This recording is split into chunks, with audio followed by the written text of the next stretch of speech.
I lived a life I never could have imagined as a 9-year-old. No matter what you're doing or where you are in your life, nothing is worth it if you're not yourself. I was told I couldn't succeed without a college degree, but I've exceeded all of my goals while traveling and working in Africa, Europe, and Mexico.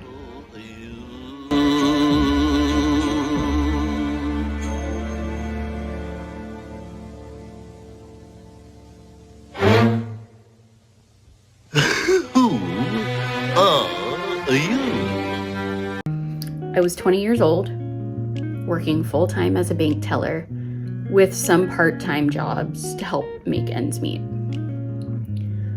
My boyfriend and I were starting our adult lives living together and sharing bills. I was an immigrant from 2 parents that had low-paying, labor-heavy jobs.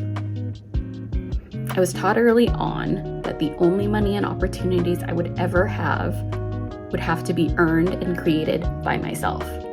But I had big dreams for my future with no idea and no roadmap of how to get there. Since I was 9 years old in church, hearing about missionary trips to Africa, I always wanted to travel. I grew up watching French movies showing different parts of Africa, experiencing music and food from Mexican cultures. I wanted to be a part of it all. I wanted to travel the world and be the most successful person in my family ancestry. I wanted to experience it all. But I didn't know anyone around me who was doing that. My parents raised us to do as we're told, to follow the path that was shown to us in America to succeed by Americans, and to work hard in whatever world we were given access to. But I've always been a rebel. So I pushed my boundaries, applying for corporate jobs in finance, technology, and healthcare, and I earned all of them without a college degree.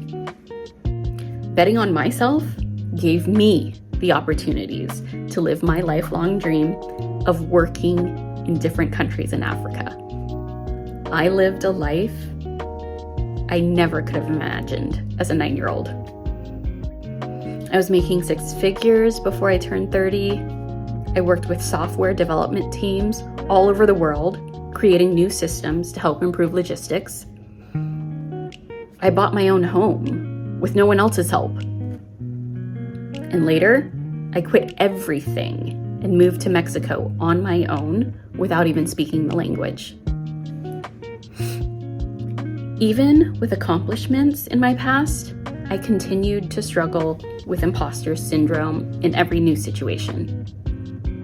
Feelings of unworthiness, insecurity, sadness from relationships and friendships lost, and scary health problems. I took these huge risks to succeed on my own, but I didn't have the systems and support within myself to fully accept these things. I hardly know, sir. I've changed so many times since this morning, you see. I do not see.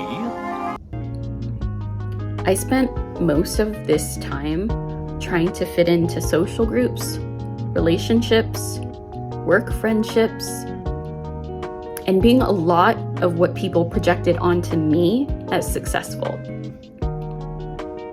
When I was with people, I hid myself because I just wanted to be accepted somewhere.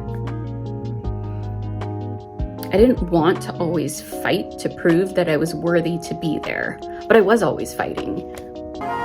Explain yourself. I'm afraid I can't explain myself, sir, because I'm not myself, you know. I do not know. Well, I can't put it any more clearly, for it isn't clear to me.